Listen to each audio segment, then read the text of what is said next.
하나님은 의로우신 하나님이요 또한 인애하신 하나님이시죠. 오늘 14절에서 우리는 의로우신 하나님을 만나게 됩니다.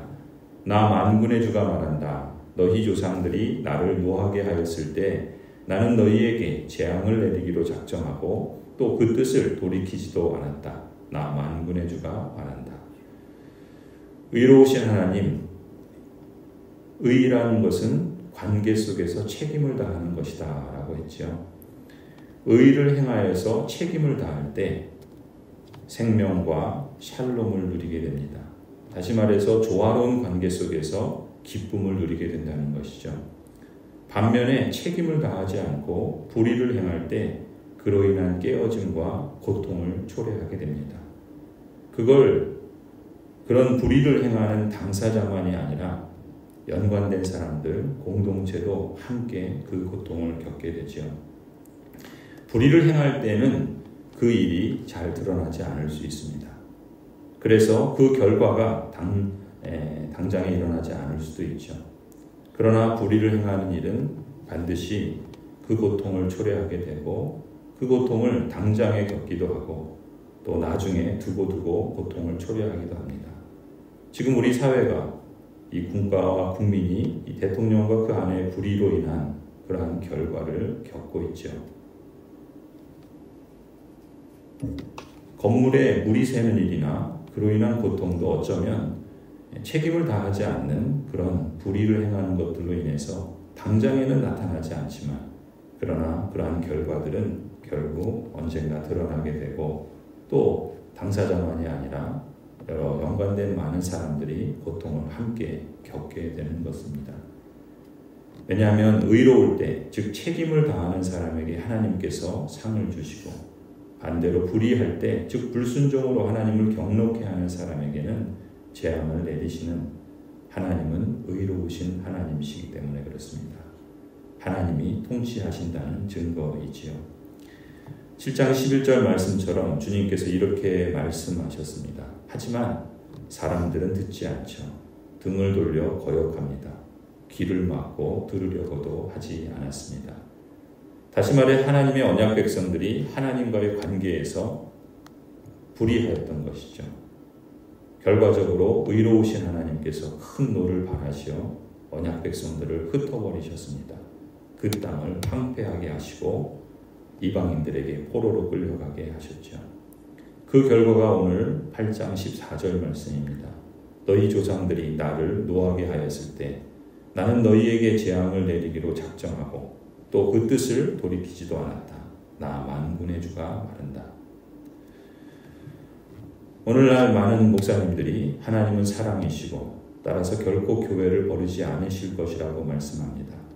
하나님의 용서를 말하고 하나님의 은혜를 이야기하죠. 맞는 말씀입니다. 그러나 하나님의 용서만 말하고 하나님의 은혜만 말하는 것은, 그래서 하나님의 의로우심을 말하지 않는 것은 틀려도 틀렸다고 말하지 않는 것과 같습니다. 하나님의 사랑만 그저 앵무새처럼 말하는 것은 참으로 참담한 일이라고 할 수 있습니다. 그런데 놀랍게도 예수님께서는 요한계시록의 7교회에게 말씀하신 것을 우리가 지난달에 본 것처럼 칭찬도 하시지만 부족한 부분을 진단하시고 경고도 하십니다. 계시록 2장에서 버가모 교회에게는 주님이 가셔서 심판하시겠다 말씀하셨죠. 두아디라 교회에게는 큰 환난 가운데 던질 것이라고 말씀하셨습니다. 4대 교회에게는 도둑같이 주님께서 오셔서 심판하시겠다고 말씀하셨죠. 심지어 에베소 교회에게는 촛대를 옮겨버리겠다라고까지 말씀하셨습니다. 교회는 그리스도의 몸이니 머리이신 그리스도를 따르지 않는 교회에게 이런 결과는 어쩌면 당연한 것입니다. 세상에서 하나님 나라를 드러내지 않는 교회에게 하나님은 경고하십니다. 실제적인 어려움을 주시기도 하시고 정결케 하려고 또한 하나님께서 일하시는 것입니다. 하지만 지속적으로 회개하지 않을 때는 하나님께서는 그 교회를 심판하시고 떠나신다는 사실을 우리는 잊으면 안 됩니다. 오늘 우리가 스가랴서를 통해서 유다의 언약 백성들에게 행하셨던 일들을 통해서 우리는 진중하게 그 말씀을 받아들여야 할 것입니다.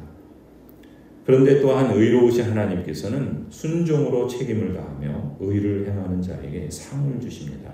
15절에 말씀하죠. 그러나 이제는 내가 다시 예루살렘과 유다 백성에게 복을 내려주기로 작정하였으니 너희는 두려워하지 말아라.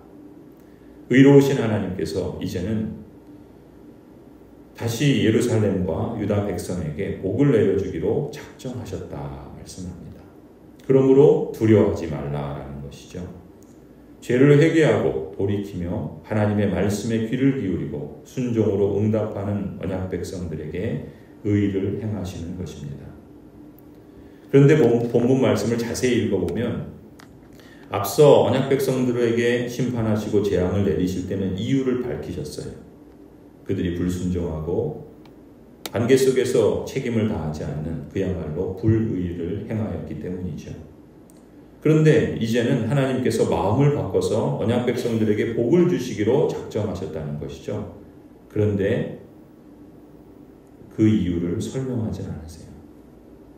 그렇게 보면은 당시 언약 백성들이 의를 행하고 책임을 다했기 때문에 그러한 결과로 의로우신 하나님께서 상을 주신 것인가? 그렇지 않은 것 같습니다. 언약 백성들이 의를 다 행하고 책임을 다하지 못했음에도 불구하고 하나님께서 언약 백성들에게 선물로 복을 주시는 것입니다. 그저 은혜일 뿐이죠. 하나님의 긍휼과 사랑하심 때문입니다.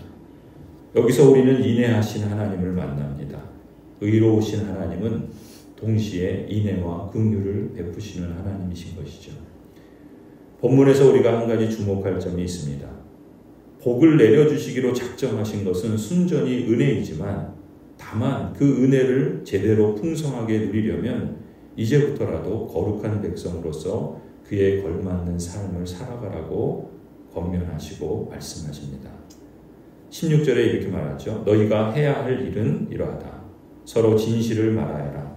너희의 성문 법정에서는 참되고 공의롭게 재판하여 평화를 이루어라. 이웃을 해칠 생각을 서로 마음에 품지 말고 거짓으로 맹세하기를 좋아하지 말아라. 이 모든 것은 내가 미워하는 것이다. 나 주가 말한다.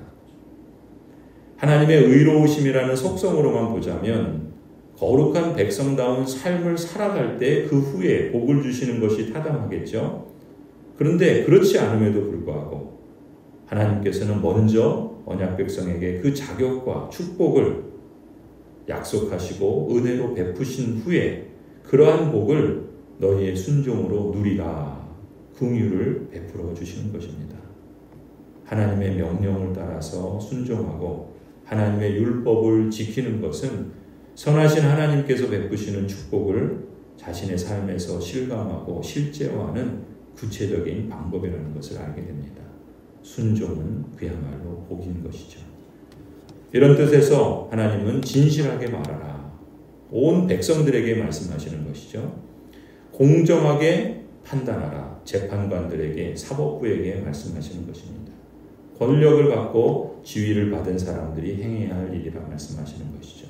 그리고 공동체 전체는 서로를 온전하게 신뢰하는 마음으로 더불어 함께 평화의 공동체를 이루라 하십니다. 사실 이러한 불의들을 행하였기 때문에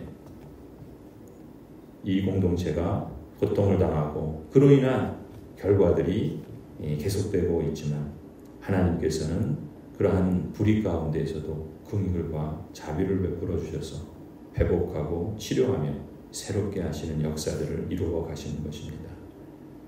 18절에 말씀합니다. 만군의 주님께서 나에게 말씀하셨다. 나 만군의 주가 말한다. 넷째 달의 금식일과 다섯째 달의 금식일과 일곱째 달의 금식일과 열째 달의 금식일이 바뀌어서 유다 백성에게 기쁘고 즐겁고 유쾌한 절기가 될 것이다. 너희는 마땅히 성실을 사랑하고 평화를 사랑해야 한다. 하나님께서 인애와 긍휼을 베풀어 주셔서 이제 재앙을 내리기로 작정하신 것을 그 마음을 바꾸셔서 복을 주시겠다라고 작정하시죠. 그래서 유다 백성에게 기쁘고 즐겁고 유쾌한 절기를 허락해 주실 것이다. 그러니 너희는 마땅히 성실을 사랑하고 평화를 사랑하는 의를 행하라 말씀하십니다. 의를 행할 때, 책임을 다할 때 모든 관계 속에서 조화로운 관계를 맺고 기쁘고 즐겁고 유쾌한 그러한 평화를 누리게 되게 하신다는 것이죠. 이런 세상, 이런 공동체에 사는 사람은 이미 하나님 나라의 복을 누리는 자라고 믿습니다. 그리고 이런 세상, 이런 공동체를 만드는 것이 하나님의 언약 백성들의 사명인 것이죠. 이러한 가치와 실천이 확대되면 확대될수록 그 공동체에 사는 사람들은 실제적으로 하나님의 복을 누리고 확대해 가게 될 것입니다. 이 땅에서 하나님의 통치 질서를 증거하게 되는 것이죠. 이것이 하나님 나라를 증거하는 교회, 언약 백성의 공동체가 추구해야 하는 사역 목표이기도 한 것이라 믿습니다. 그 결과 세상 여러 나라에서 수많은 민족들과 주민들이 교회로 몰려올 것이라 말씀하죠. 수많은 민족과 강대국이 만군의 주님께 기도하며 주님의 은혜를 구하려고 언약 백성의 공동체로 올 것이라 말씀합니다. 어찌 이것이 교회만 그렇겠습니까? 한 나라와 사회에서도 그대로 적용되는 것 아니겠습니까? 20절 나 만군의 주가 말한다. 이제 곧 세상 여러 나라에서 수많은 민족들과 주민들이 몰려올 것이다. 한 성읍의 주민이 다른 성읍의 주민에게 가서 어서 가서 만군의 주님께 기도하고 주님의 은혜를 구하자 하면 다른 성읍의 주민들도 저마다 나도 가겠다 할 것이다.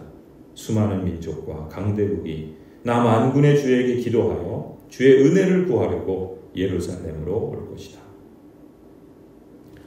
참으로 아름답고 참으로 우리가 꿈꾸는 그러한 세상이죠. 하나님께서는 장차 완성하실 하나님 나라의 가치와 하나님 나라의 통치 질서를 이 땅에서 살아가는 하나님 나라의 시민들을 통해서 하나님의 하나님 되심을 드러내시기를 기뻐하십니다. 우리를 그렇게 부르셨죠. 얼마나 놀라운 특권이고 영광입니까? 그러한 부르심에 책임있게 응답하는 교회, 의를 행하는 언약 백성들은 이런 식으로 하나님의 영광을 드러내게 될 줄로 믿습니다.